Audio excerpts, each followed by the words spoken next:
Kamakshipalya police ಠಾಣೆಯಲ್ಲಿ ವರದಿಯಾಗಿರ್ತಕ್ಕಂತಹ ಒಂದು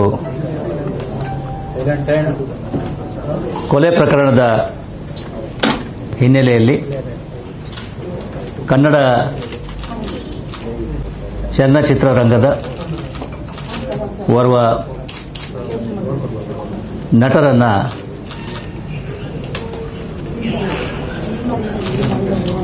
ಪ್ರಶ್ನೆ ಮಾಡಲಾಗ್ತಾ ಇದೆ. ಈ ಕೊಲೆ ಪ್ರಕರಣ ಆಗಿರ್ತಕ್ಕಂಥದ್ದು ದಿನಾಂಕ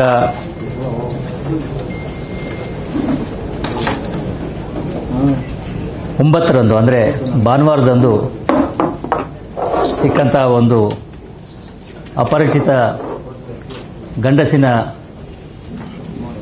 ಶವದ ಆಧಾರದ ಮೇರೆಗೆ ಆತನ ದೇಹದ ಮೇಲೆ ಇದ್ದಂತಹ ಗಾಯಗಳನ್ನು ಗಮನಿಸಿ ಕಾಮಾಕ್ಷಿಪಾಳ್ಯ ಪೊಲೀಸ್ ಠಾಣೆಯ ವ್ಯಾಪ್ತಿಯಲ್ಲಿ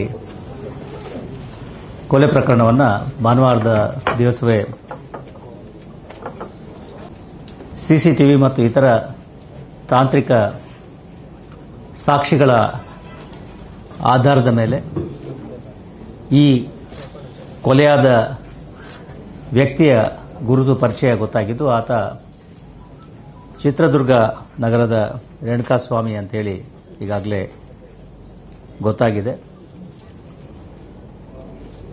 ಅದರ ಆಧಾರದ ಮೇಲೆ ಮುಂದಿನ ತನಿಖೆಯನ್ನು ಕೈಗೊಂಡಿದ್ದು, ಅದರಲ್ಲಿ ಈಗಾಗಲೇ ಹೇಳಿದ ಹಾಗೆ ಕನ್ನಡ ಚಿತ್ರರಂಗದ ಓರ್ವ ನಟ ಹಾಗೂ ಆತನ ಸಹಚರರನ್ನು ನಾವು ಬಂಧಿಸಿ ಕೂಲಂಕುಷವಾದಂತಹ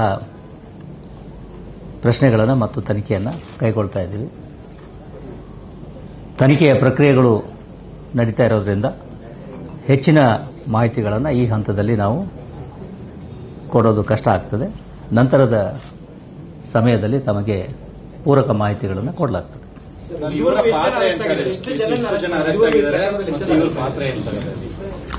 ಈಗಾಗಲೇ ಹೇಳಿದ ಹಾಗೆ ಈ ಎಲ್ಲ ವಿಷಯಗಳಿಗೆ ಇನ್ನೂ ಸ್ವಲ್ಪ ಸಮಯ ಬೇಕಾಗ್ತದೆ. ದರ್ಶನನ್ನ ವಶಕ್ಕೆ ಪಡೆದು ಈಗ ಪ್ರಶ್ನೆ ಮಾಡಲಾಗ್ತದೆ. ಮುಂದಿನ ಪ್ರಕ್ರಿಯೆಗಳು ಮುಂದೆ ನಡೀತವೆ.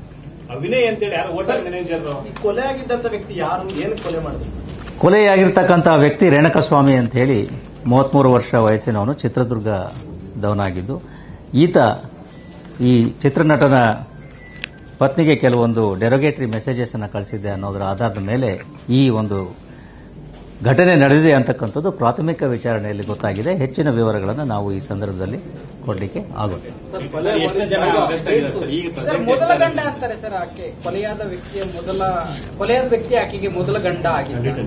ಎಷ್ಟು ಡೀಟೇಲ್ಸ್ ಅನ್ನ ಹೇಳಬಹುದು ಅಷ್ಟು ಹೇಳಿದ್ದೇನೆ. ಹೆಚ್ಚಿಗೆ ದಯವಿಟ್ಟು ಕೇಳಬೇಡಿ.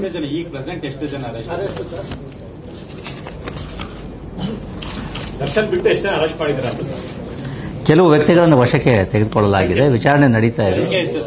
ಸುಮಾರು 10ಕ್ಕೂ ಮೇಲ್ಪಟ್ಟ